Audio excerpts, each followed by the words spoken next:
Oi, pessoal. A aula de hoje é sobre métodos de estudo em patologia.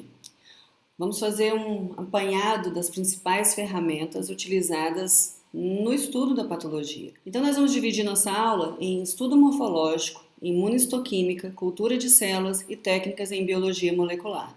Essas são as principais ferramentas dentro do universo da patologia. O estudo morfológico, constitui a principal forma e é a forma mais tradicional de análise na patologia. Então, para isso a gente precisa de uma amostra e essa amostra ela vai ser avaliada tanto no seu aspecto microscópico quanto no seu aspecto macroscópico. Ou seja, aqui eu preciso de um equipamento para otimizar minha visão, ampliar minha visão, e aqui é tudo aquilo que a gente enxerga a olho nu, características a olho nu. Então, uma vez que eu tenho essa amostra, eu posso avaliar a microscopia através do estudo citopatológico, onde eu tenho a obtenção de células soltas ali, a gente vai falar um pouquinho mais daqui a pouco, e o histopatológico, onde eu preciso de um fragmento do tecido que eu vou estudar para que eu observe a arquitetura daquele tecido. Já no ambiente macroscópico, a gente pode avaliar tanto peças cirúrgicas, que vieram lá daquela remoção de um fragmento, que a gente vai chamar de biópsia, ou mesmo da própria necrópsia, que é o estudo pós-mortem. Então, a diferença entre citopatologia e histopatologia, ela está na relação da amostra. Então, se a amostra são células soltas, a avaliação é citopatológica. Se a amostra ela tem uma arquitetura tecidual, eu consigo ver tecido, o tecido daquele órgão, daquele fragmento ali, eu estou falando de histopatologia. Então aqui implica diferença na técnica de obtenção, por exemplo, de um e de outro. Para a citologia, eu posso estar obtendo a amostra através de uma espátula de madeira, através de um brush, através de um suave, que é um cotonete grandão. E para a histologia, para a histopatologia, eu preciso de equipamento cirúrgico, eu preciso de um punch, por exemplo, que está aqui nessa imagem, ou de um bisturi elétrico, enfim, né? Eu preciso de um equipamento que remova aquele fragmento do órgão do tecido inicial. Vamos falar um pouquinho da citopatologia. Então, os principais materiais aí que a gente vai fazer o exame são raspados, que pode ser tanto de pele quanto de mucosa. Então, aí a imagem está mostrando, né, uma escovinha, um brushzinho sendo utilizado para tirar uma determinada amostra do local. Eu posso ter material de secreção, né, do tubo gastrointestinal, então material de escarro, por exemplo, ou da via, né, da via tráqueo-brônquica, através de um suave nasal, tem sido muito utilizado para exame do Covid. Líquidos como de bolhas, né, onde você tem líquidos serosos, de urina, sangue, líquido amniótico, enfim. E também o material pode ser conseguido através de uma punção, que a gente chama de punção aspirativa. Então você tem um tecido que é sólido, nodular, e eu, através da inserção de uma agulha naquele tecido, eu aspiro aquilo ali, e ao aspirar, eu acabo succionando algumas células para dentro dessa agulha, para dentro dessa ponta dessa agulha, e aí agora eu vou pegar essa ponta de agulha e vou, o material que eu conseguir, eu vou colocar na lâmina e fazer um esfregaço. Então esse material a gente vai precisar de fixar. Então o principal fixador que se utiliza é o álcool etílico. Eu preciso fixar aquelas células de forma que elas interrompam o processo de morte celular que ocorre naturalmente ao ser removida de um ambiente vivo, né? A principal coloração que se utiliza aqui é o Papa Nicolau. Agora, em termos de colorações, a gente tem outras opções dependendo da nossa intenção, né, do que eu quero ver naquela lâmina. O Papa Nicolau é muito utilizado no exame colpocitológico. Então, você vai tirar aqui, raspar células ali do fundo de colo de útero, e aí o que eu vou enxergar são células soltas, né? E através da coloração, eu vou fazer um rastreio se tem ou não indicações citológicas que mostram uma alteração celular, uma possibilidade de neoplasia. Então você vai ter gradações para isso. Voltando aqui um pouquinho no esfregaço, em caso de materiais que as células são soltas, por exemplo, o sangue, a gente pode simplesmente colocar essa gota de sangue ali numa lâmina e com a outra, né, 45 graus ali, você consegue esfregar aquilo na lâmina de forma que você faça uma camada, você distribua aquele material numa camada fina para que a gente consiga facilitar a observação na microscopia. E aí no esfregaço de sangue, que é muito utilizado, né, para uma primeira visualização e às vezes até para diagnóstico de algumas doenças, como por exemplo uma anemia falciforme, né, eu consigo enxergar não só números, mas forma das células em questão, né? Então eu estou vendo as hemácias aqui redondinhas, consigo ver neutrófilo. Então a gente consegue não só quantificar, mas também visualizar quanto à morfologia. As vantagens do exame citológico parte primeiro da simplicidade, né, da técnica. Ele é menos invasivo, né, onde você só raspa, não tem um corte, não preciso de sedação, não preciso de anestesia. Então a simplicidade, essa simplicidade também acaba refletindo no baixo custo desse exame. Eu tenho uma rapidez de resultado e ela serve, né, para estudos bacteriológicos, imunocitoquímicos, para citometria de fluxo, para biologia molecular. Agora, tem como desvantagem a ausência de arquitetura. Então, se eu estou tendo células soltas, né, as células estão espaçadas ali, eu não consigo enxergar a arquitetura tecidual, que muitas vezes ela é primordial para um determinado diagnóstico. Então, por exemplo, se eu tenho uma determinada lesão com suspeita de câncer, eu preciso observar a arquitetura dessas células, como que ela está se organizando. Muitas vezes até a nomenclatura dessas neoplasias, elas passam pela organização morfológica. Então, se aquelas células estão se organizando em ductos, se estão se organizando em ninhos, então eu preciso ter uma visão ampla do campo, né? Então é uma desvantagem. E também da menor quantidade de amostra, né? Então, já a histopatologia é o nosso arroz com feijão da prática, né, da patologia. A gente vai chamar de exame anatomopatológico. Então, primeiro eu preciso de uma técnica para remover aquele fragmento. Vejam, biópsia não é encaminhar o material para biópsia, não. Biópsia é o ato cirúrgico onde eu consigo aquela amostra para fazer a análise anatomopatológica da minha amostra, do meu espécime. Eu tenho dois tipos básicos de biópsia.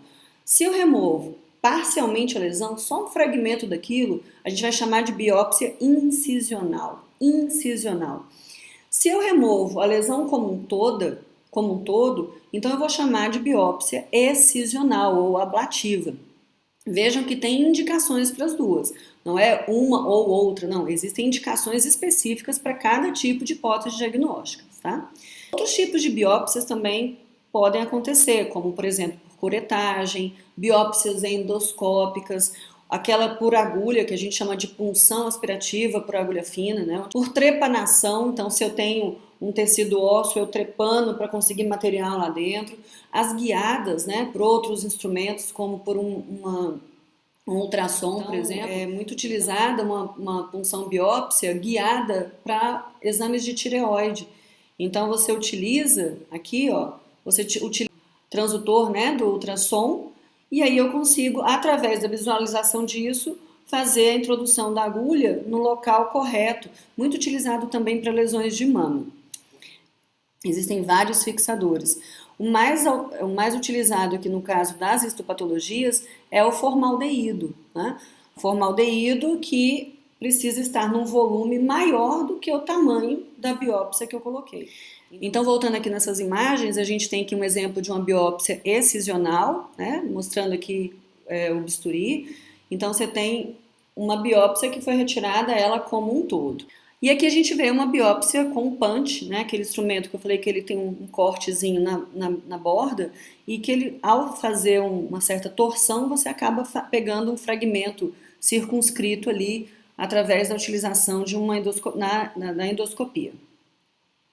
E aqui a gente vê a imagem de um histopatológico, né? Você percebe então, de fato, uma arquitetura, diferente das células soltas que eu mostrei anteriormente. Aqui você tem uma arquitetura de um epitélio, aqui você vê um conjuntivo, mas você vê também que aqui mais abaixo a gente tem o epitélio invadindo aquele tecido. Então veja, se eu estou falando de uma neoplasia maligna, eu quero ver se ele está invadindo os tecidos subjacentes, né, abaixo. Então está invadindo o conjuntivo, se está invadindo glândulas, se está invadindo músculo e assim por diante. Então todo esse panorama ele é importante para a gente observar não só as alterações celulares ali que estão acontecendo, mas também arquiteturais. Uma biópsia que tem sido muito utilizada mais recentemente é a biópsia líquida. A biópsia líquida, o próprio nome diz, eu preciso de um material líquido, né? Então é o sangue, a urina, outros fluidos corporais, mas com o intuito de se encontrar ali fragmentos de DNA tumoral. Então essa biópsia líquida tem sido utilizado para monitorar, fazer um monitoramento de pacientes que foram submetidos a alguma terapia, em casos onde o tumor ele já foi removido e a gente queira perceber, né, a possibilidade de ter metástase. Então a detecção desse DNA alterado, desse DNA tumoral circulante, ele é de grande valia hoje na percepção e na formação de um painel, de um entendimento do tipo tumoral. A gente muda agora para a histoquímica. Então ainda é uma análise morfológica, só que agora eu vou utilizar, através de corantes específicos, a gente vai buscar substâncias específicas dentro daquele tecido. Então é utilizado para definir e entender localizações diferentes no corte de determinadas substâncias. Então aqui há uma reação química específica ou uma interação macromolecular de alta afinidade.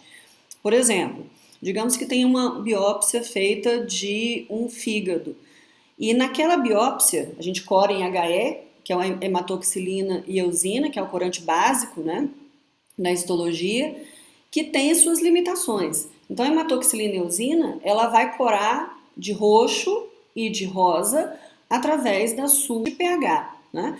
Então esse é o HE. Agora, se eventualmente eu queira ver naquele tecido, por exemplo, gordura, a gente sabe que na hora de fazer a coloração de HE, a prática ela me leva a colocar determinadas substâncias que eliminam a gordura. Tem etapas onde a gordura é eliminada através do xilol, por exemplo. Então, se eu quero de fato falar, não, está tendo um acúmulo de gordura naquele lugar, seria interessante eu corar a gordura. Então, ao invés de fazer a hematoxilina e eosina, eu opto por outro corante que vai corar especificamente. Então eu vou lá e jogo, por exemplo, um Sudan 4, que está escrito aqui. Se tiver gordura, ele vai corar de vermelho. Então perceba que aqui eu tenho uma especificidade. Não corou, então é porque não era gordura.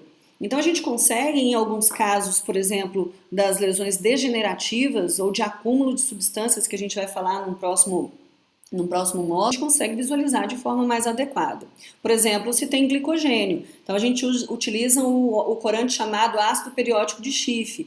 Então, se naquele tecido há uma grande quantidade de glicogênio, eu vou visualizar aquele glicogênio, que em HE ficaria pálido, ficaria um rosinha claro, que não falaria muito a respeito do diagnóstico. Então, exemplo aqui, a gente tem um fígado aqui em cima normal, onde você percebe a sua arquitetura em fileiras aqui em volta desse vaso central, e a gente percebe o citoplasma e o núcleozinho de roxo corado aí pela hematoxilina. Agora aqui embaixo a gente percebe outra coloração, que é o PAS. Então nesse caso desse paciente, era um paciente com glicogenose, uma doença de dificuldade de metabolização desse glicogênio. Então ele acaba por sendo acumulado dentro da célula. Se a gente tivesse corado só em HE, eu não conseguiria enxergar esses grumos, tudo rosinha aqui dentro, tudo que está em grumos corados de rosa escuro aqui, é porque fez uma reação específica com o ácido periódico de Schiff, definindo então a glicogenose.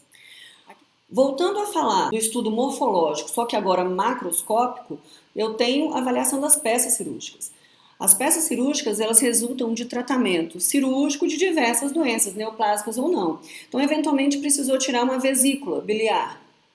Ela é uma forma de peça cirúrgica simples. Nesse caso aqui, eu estou vendo um adenoma pleomórfico, que é um tumor benigno de glândula.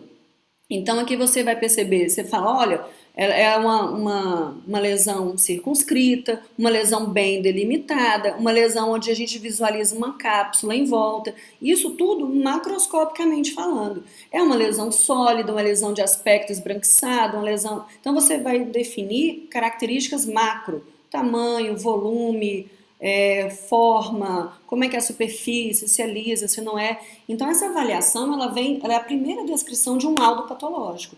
uma avaliação macroscópica, seja da peça cirúrgica, de uma biópsia, ou seja, uma peça cirúrgica de uma remoção, uma ressecção cirúrgica neoplásica, por exemplo, uma mama inteira, um pós-cirúrgico de mastectomia. Outra possibilidade que a gente tem das peças cirúrgicas, que não simples, é aquela peça cirúrgica que a gente chama de composta. Peça cirúrgica composta é quando eu tenho, além do material ressecado, do órgão ressecado, por exemplo, a mama, a gente tem junto com aquela ressecção o músculo que está ali embaixo, que estava envolvido no processo, os linfonodos que foram removidos subaxilares. Então eu tenho um conjunto de coisas para ser avaliado separadamente, mas também em conjunto de acordo com a história daquele paciente. Então é um exame macroscópico, né, da amostra que foi retirada ali. Além desse exame, a gente pega um pedaço disso e faz a avaliação histopatológica. Então, ainda dentro da macroscopia, a gente tem o exame que é extremamente importante, necropsia ou necropsia, né? Que é o exame pós-mortem. A gente pode dividi-lo aí de uma forma didática em médico científico ou médico legal. O médico legal é quando você tem uma obrigatoriedade dessa necrópsia. Obrigatoriedade para a definição exata dessa causa-morte. Então, por exemplo, dos crimes violentos, é obrigatório que seja feita a necropsia para a definição, né, dessa causa. Então, o indivíduo morreu em casa, ele vai precisar passar pelo perito médico legista para definir se aquilo foi envenenamento, se foi sufocamento, se aquilo tem um crime envolvido ou simplesmente foi uma morte natural. Isso tudo vai ser revelado através da necrópsia ou necropsia médico-legal. A imunohistoquímica, ela é um tipo de exame onde você avalia as características teciduais, então eu consigo avaliar a característica tecidual e a característica de especificidade em relação à molécula que eu quero observar, só que aqui a gente alia a imunologia. Então eu faço aquela especificidade da histoquímica, né, que eu tinha comentado anteriormente, mas essa especificidade ocorre lançando mão aí de anticorpos. Então eu preciso observar se tem a proteína X. Então eu vou utilizar o anticorpo anti-X para que eu consiga observar se aquilo tem ou não, através da revelação desse anticorpo. Então daí vão ter algumas possibilidades de técnicas. Então aqui a gente percebe o tecido, o antígeno que eu quero observar, ou seja, o meu alvo que eu quero observar, eu jogo naquele tecido um anticorpo e esse anticorpo, dependendo da técnica, ele já pode estar marcado ou não. Ele pode precisar de um outro anticorpo que esteja marcado. Então a gente chama isso aqui de técnica indireta. Vou explicar melhor um pouquinho. Então, de modo geral, é uma reação imunológica anticorpo-antígeno para detecção e caracterização de molécula no seu local de origem. Então, é um conjunto de técnicas aí que são capazes de nos fornecer vários dados. Se está expressando a proteína fulana, onde que essa proteína está, se ela é de membrana, se ela é de núcleo, se ela é de citoplasma, enfim. Então, permite situar e identificar a presença de variadas substâncias nas células por intermédio de uma cor. Eu tenho duas técnicas específicas, a técnica da imunofluorescência e a técnica imunoenzimática. A diferença está aqui na forma de observação, né? A técnica de colocação do anticorpo é basicamente a mesma, o que muda é o que eu vou enxergar. Então, na técnica de imunofluorescência, eu vou utilizar moléculas fluorescentes para marcar o anticorpo que eu quero visualizar, ou seja, que marcou o antígeno, que é o meu alvo. Então, aqui tem uma situação que é importante a gente salientar, que é a necessidade de um microscópio de fluorescência. Então, é uma técnica menos utilizada para esse sentido. Outra situação de limitação é que a molécula fluorescente, que a gente chama de fluoróforos, eles tendem a perder rapidamente a sua intensidade de luz que está sendo emitida. Então, ele tem um prazo de validade. Eu não consigo guardar aquela lâmina, por exemplo, por um bom tempo. Dependendo do fluoróforo, a gente vai ter a cor verde, cor laranja, vermelho, enfim. Outra coisa importante também para a técnica de imunohistoquímica é a necessidade de um cuidado maior com a amostra. Aqui, diferente lá da histoquímica, eu não posso colocar num fixador qualquer, porque esse fixador ele pode interferir nas moléculas ali e atrapalhar o que eu estou observando. Então, geralmente, para cá e para as técnicas de biologia molecular, a gente acaba utilizando no corte o congelamento. Então, a gente fala de corte por congelação. A gente congela aquela amostra para que mantenha as características do tecido e a gente não tenha interferência, né, de outras substâncias. Aqui dois exemplos, né, de marcação, um glomérulo marcado aqui a determinada molécula, então a gente enxerga isso aí. Então, se está marcando é porque tem aquele anticorpo específico, e eu também consigo utilizar mais de um anticorpo diferente, ou seja, na mesma lâmina eu consigo marcar moléculas distintas com cores distintas. Costumam ficar lâminas bem bonitas. A técnica de imunoenzimática, que é a mais utilizada, aqui eu uso a enzima para a visualização do antígeno. Aqui é mais interessante, e por isso ela é mais usada, porque eu consigo observar em microscopia normal, microscópio óptico normal. E o armazenamento ele acaba sendo como uma lâmina normal. Então o que eu preciso aqui é pegar aquele anticorpo, colocando através da colocação dessa enzima, eu revelo essa enzima. Geralmente, o cromógeno mais utilizado, que vai ser revelado através dessa enzima, é a diaminobenzidina tetrahidrocloreto, que é chamado de DAB. E aqui, diferente da imunofluorescência, onde eu tenho diversas cores, aqui geralmente eu vou ter essa coloração castanho-bronze. Aqui, por exemplo, tem uma imagem mostrando a marcação na imunohistoquímica contra essa molécula AE1 e AE3, que é queratina, né? A gente percebe essa coloraçãozinha marrom no citoplasma de epitélio. Aqui a gente percebe a proteína P53 sendo marcada no núcleo dessas células. Percebam que nem toda célula marca, ó. Então, só algumas onde estão expressando aquela proteína minha de interesse é que vai marcar. Pessoal, as inferências, as conclusões disso aqui, elas são variadas, depende da pergunta que foi feita. Né? É muito utilizado para pesquisa também. Aqui, por exemplo, está marcando o linfócito B, através da marcação dessa molécula CD20, que é uma molécula de membrana. Um bom exemplo aqui é você conseguir fazer uma diferença de um tumor maligno, um linfoma, linfoma T ou linfoma B. A gente sabe que o linfoma é uma proliferação exagerada aí de células linfocíticas, linfócitos. Agora, morfologicamente falando, eu não consigo distinguir quem é B e quem é T. E é importante para o diagnóstico saber se aquilo é de célula T ou de célula B. Portanto, a imunohistoquímica ela é fundamental. Para várias neoplasias, a gente precisa de um painel imunohistoquímico para nos falar a respeito do diagnóstico, inclusive, ou da diferenciação daquelas células ali. Aqui um resumo, né, da técnica tanto de imunofluorescência quanto a reação imunoenzimática de forma direta ou indireta. O que muda, pessoal, é que na forma direta, que é essa primeira coluninha aqui, eu tenho um antígeno que eu quero, um anticorpo que já vem marcado, seja para um fluoróforo ou seja para a enzima que vai ser revelada. No caso da imunofluorescência indireta, eu jogo um anticorpo específico contra aquilo que eu quero ver se está expressando ou não, e aí eu preciso jogar um anticorpo secundário marcado. Então, o anticorpo secundário, anticorpo primário e o anticorpo primário que se ligou ali. É uma técnica sanduíche. Na verdade, a gente tem uma indireta até com o anticorpo terciário, e aí não dá para a gente entrar nessas especificidades agora. Então, a aplicação da imunohistoquímica em neoplasia são várias. Diferenciar uma proliferação celular maligna de benigna, fazer um diagnóstico histogenético aí de uma lesão extremamente indiferenciada. A gente vai perceber que uma das características da neoplasia maligna é a perda da diferenciação celular. Ou seja, quanto mais maligno é, mais ela perde as características morfológicas do seu tecido de origem, né, que originou aquela neoplasia. Então, digamos que esteja alguma coisa que eu não consiga nem saber de onde que veio. A imunohistoquímica ela ajuda uma vez que a gente observa, para além da morfologia, a gente observa a expressão da proteína naquele local.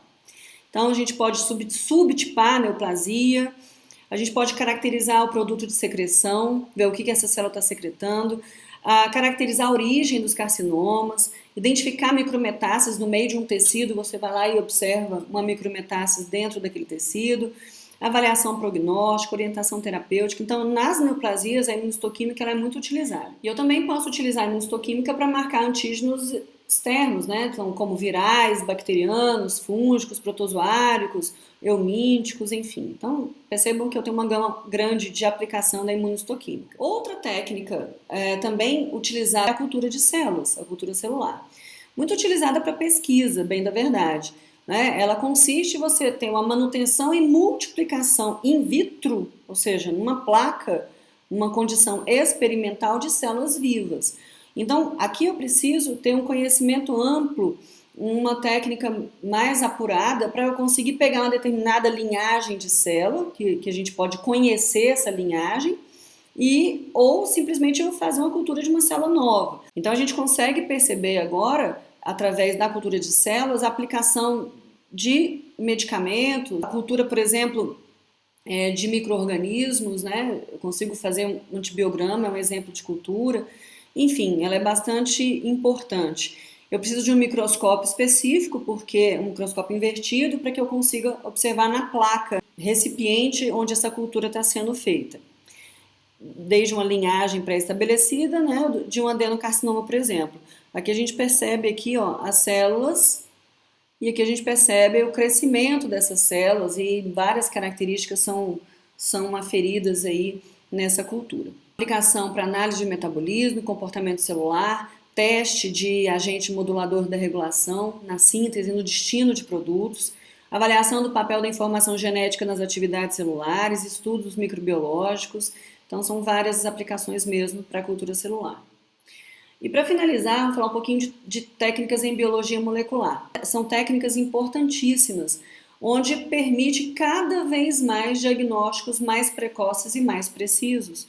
A patologia ela pode ser estudada nas diversas fases da doença, né? Então, eventualmente, eu posso estar estudando a doença antes dela ter manifestado uma característica macroscópica, uma lesão visível a olho nu, ou mesmo antes de ter manifestado uma lesão histológica específica.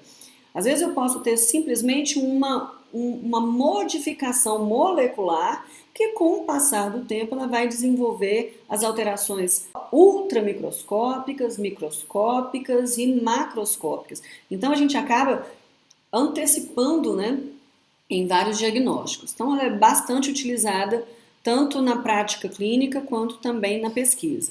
Então elas visam detectar moléculas, proteínas ou ácidos nucleicos constitutivos ou anormais e responsáveis por doenças. Aqui a gente pode usar então essa técnica de biologia molecular para achar marcadores de diagnóstico, marcadores de prognóstico, marcadores preditivos. Então eu posso fazer um diagnóstico através da biologia molecular, ou eu posso definir determinados polimorfismos que vão me falar, olha, essa lesão ela tende a ter um comportamento melhor ou pior, ou também posso prever a resposta a um determinado medicamento, por isso de preditivo. Então, a biologia molecular ela tem nos dado aí muitas informações acerca das doenças. Aqui, para a gente obter e processar as amostras, há que ter cuidados mais específicos, né? Então, eu preciso manter as macromoléculas intactas. Para isso, para preservar a morfologia das células e tecidos, como eu já tinha antecipado anteriormente, eu não posso utilizar determinados fixadores que a gente usava lá para as técnicas de histoquímica, né, para as técnicas de histologia normal, né, para a histopatologia. Aqui eu preciso congelar as amostras e dessa forma eu mantenho as macromoléculas mais intactas possíveis, sem interferência das substâncias. Outra etapa que é importante aqui para o processamento das amostras é que a gente vai ter que digerir o tecido, a célula, separar para expor aquilo que eu quero avaliar, aquilo que eu quero estudar. Então, por exemplo, para fazer a avaliação de um determinado avaliação de DNA, eu preciso fazer a extração desse DNA. Eu tiro todas as outras coisas para que sobre o DNA naquela amostra e eu consiga processar esse DNA. Então, a gente fala de uma etapa de extração e geralmente são usados solventes orgânicos aqui e tem vários kits já no mercado que nos ajudam nesse processo. Uma técnica muito importante é a reação em cadeia de polimerase, chamada de PCR. Então essa reação, ela amplifica in vitro, né, ou seja, em condições experimentais, sequências específicas do DNA bilhões de vezes, várias vezes. E para isso a gente precisa desse termociclador, né, que é um equipamento que faz ciclos sucessivos de controle de temperatura em função do tempo. Eu vou pegar a minha amostra de DNA, preciso fazer aquela etapa da extração, então agora eu tenho só a amostra de DNA. Dentro desse tubinho eu vou colocar primers, que são sequências específicas que vão encontrar nesse DNA a área ou local que eu quero amplificar. Então são primers que geralmente são produzidos especificamente para aqueles lugares, nos genes específicos. Eu preciso também de ter nucleotídeos ali, né, adenina, citosina, guanina, enfim. Eu preciso ter aqueles nucleotídeos para que a gente consiga fazer a etapa de amplificação. Eu preciso da enzima que faça isso, que vai pegar esses nucleotídeos e vai juntar naquela fita. Eu preciso de um tampão para poder estabilizar essas reações e eu preciso de um tubo de PCR. E aí esse tubo de PCR ele vai para dentro da máquina de termociclador. Lá dentro, a gente vai fazer ciclos, né? Geralmente 35 ciclos, horas ali, pelo menos 2 horas, para poder fazer todas as etapas. A primeira etapa, percebam que aqui numa temperatura bem elevada, que é a etapa de desnaturação. Para que eu consiga copiar alguma coisa, a primeira coisa que eu tenho que fazer é abrir essa fita dupla de DNA. Então eu abro essa fita para que o primer consiga na segunda etapa ali, ó, viu que baixa a temperatura, fazer o anelamento daquele primer. Para a terceira etapa, através da ação da TAC polimerase, os nucleotídeos consigam ser colocados e a gente consiga fazer as cópias daquele fragmento específico. Então, em termos de, depois de algumas horas aí, a gente sai de uma fita para bilhões de cópias daquilo. E aí, obviamente, com isso agora eu consigo fazer avaliações mais pontuais acerca daquilo que vai ser observado naquela sequência que eu busquei. Então, como aplicação, a detecção da presença de sequências de ácidos nucleicos virais, gente, isso aqui tem sido muito utilizado agora, né, na época de Covid, num exame específico que eu falo logo na sequência. Então, bacterianos, de parasitas em amostras biológicas, identificação de alterações genômicas e presença de RNA mensageiro no diagnóstico, por exemplo, de câncer, doenças geneticamente transmissíveis, análise de polimorfismos genéticos, né? E a gente avaliar se tem mutações naquele gene lá, essas mutações, se elas fazem parte de polimorfismo ou são mutações esporádicas. E, como eu disse, existe a técnica de PCR, que é o RT-PCR, muito usado como padrão ouro aí na identificação do coronavírus, né? Então, o que eu quero aqui é identificar a presença desse RNA viral, do material genético viral, que no caso é o RNA vírus. Então, para eu pegar aquele RNA vírus, aquele material do vírus e identificar se realmente está presente ali, eu preciso ter uma etapa anterior àquela que eu conversei. Eu preciso transformar esse RNA em DNA. Então, eu vou ter um DNA complementar agora. Quem faz isso é a enzima chamada transcriptase reversa, do inglês, daí o RT-PCR. Então, dentro daquele pool de coisinhas que a gente precisa colocar dentro do termociclador, dentro do nosso recipiente aqui do tubinho, eu vou colocar, além da minha amostra, que no caso aqui é o RNA, vou colocar o tampão, os nucleotídeos, a sequência de primer que já está definida, a tal da enzima polimerase que vai fazer a amplificação, mas eu preciso também da enzima transcriptase reversa para poder virar o DNA e eu conseguir fazer a amplificação. Muito utilizada nesses tempos de Covid. Aqui está mostrando, né, a obtenção da amostra através do suave nasal. É isso, gente. Então, para essa primeira aula, já falamos bastante coisas. Vamos dar continuidade lá no Moodle com outras atividades para a gente aprofundar um pouquinho esses métodos de estudo, tá bom? Obrigada, abraço!